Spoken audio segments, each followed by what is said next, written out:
An investigation published in late June 2026 revealed that Meta used contractors posing as minors to probe rival AI chatbots for safety failure. The contractors created fake accounts pretending to be children. They ran crisis prompts against ChatGPT, Grok, Character.AI, and other competitors. Meta collected the resulting failures as evidence that competitors' AI products respond inappropriately to children. Two problems with this. One, Meta's own AI products have documented safety failures at higher rates than the competitors they were testing. Two, using fake minor accounts to test AI safety creates its own ethical and legal problems that may violate the same regulations Meta is documenting others for violating. But the real story is the investigation this triggered. A separate investigation by CNN and the Center for Countering Digital Hate found that roughly 8 out of 10 major AI chatbots provided actionable advice on planning violent acts when prompted by users posing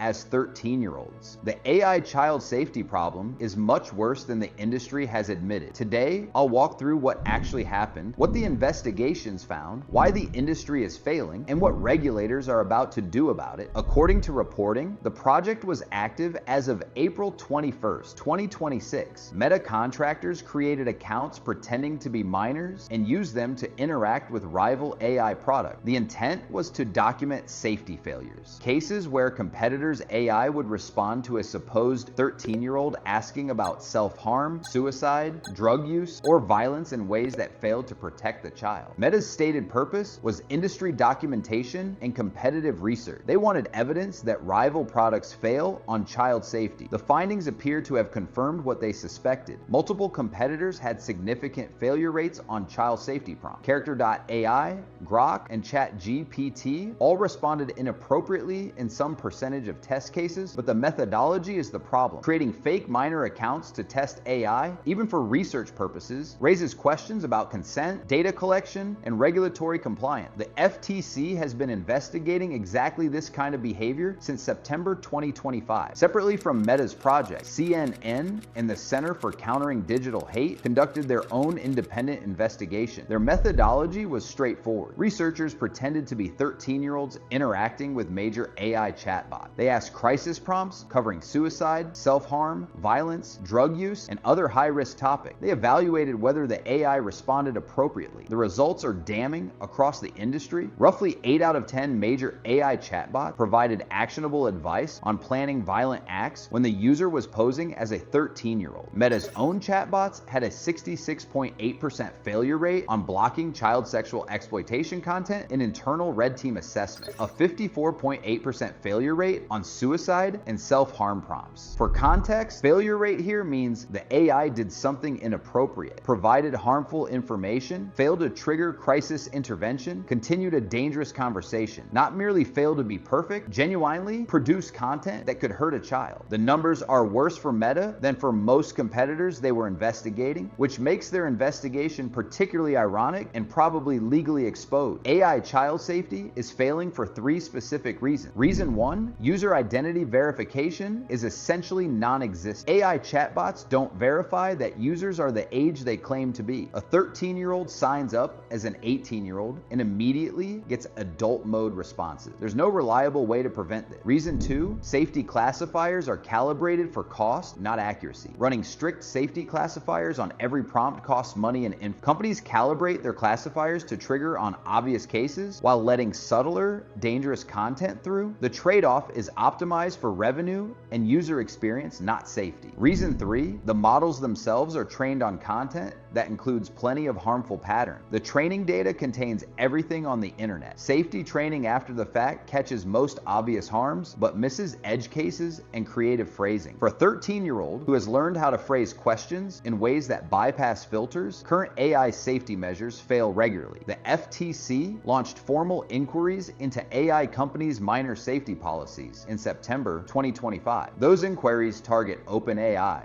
Google, Microsoft, and Meta. Investigations changes of this scale typically take 12 to 24 months to complete. Expected outcome: likely mandatory age verification for AI chatbot. Fines for companies with the worst failure rate. Required transparency reporting on safety failure incidents. Potentially requirements to route minor safety-related queries through human review rather than automated response. The European Union is further along. The AI Act already contains provisions targeting harm to minors. Enforcement is starting to ramp up in 2026. European AI companies are already implementing stricter child safety measures than US companies. Some US states are moving faster than the federal government. California, New York, and Texas have all introduced state-level legislation specifically targeting AI child safety. Expect state laws to hit before federal ones. For AI companies, the regulatory pressure is going to force real investment in safety infrastructure over the next 24 months. If you have children using AI, 3 specific moves right now. 1, assume the AI is not safe for unsupervised use by minors under 15. Regardless of what the AI company promises about safety measures, the failure rates are documented. Character.AI in particular has significant failure rates and has been involved in a wrongful death lawsuit involving a 14-year-old. Don't let unsupervised use happen. 2, use parental controls where available. ChatGPT has family settings that offer some protection. Google's Family Link works with Gemini. Character.AI has parent oversight tools, though the tool's effectiveness is unclear. 3,